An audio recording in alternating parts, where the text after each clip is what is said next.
ఈరోజు కోనసీమ స్టైల్లో కొబ్బరి పచ్చడి చూసిద్దాం. ముందుగా కొబ్బరి అనేది కోరుకొని పక్కన పెట్టుకోవాలి. తర్వాత కళాయిలోని ఆయిల్ వేసుకొని కొంచెం మినపప్పు అనేది యాడ్ చేయాలండి. అది బాగా ఫ్రై చేయాలి. అది బాగా ఫ్రై అయ్యేంత వరకు పొయ్యి మీద ఉంచాలి మినపప్పు అనేది.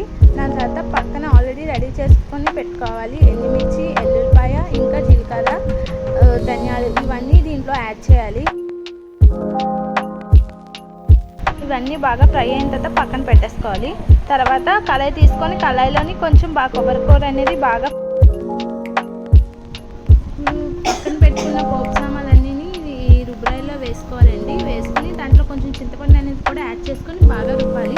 అవి బాగా పోపు సామాన్లు అనేవి బాగా నలిగినంత వరకు రుబ్బాలండి.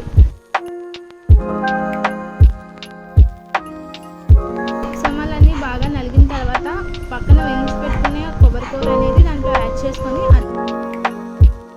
బాగా రుబ్బాలండి. రుబ్బిన తర్వాత కొబ్బరి పచ్చడి అనేది మనకి బాగా టేస్టీగా వస్తుంది. రుబ్బురోల్లో రుబ్బితే మా రియల్ టేస్ట్ అనేది వస్తుంది మిక్సీలో వేసే కన్నా. సో అందుకని ఇక్కడ రుబ్బుతున్నారండి.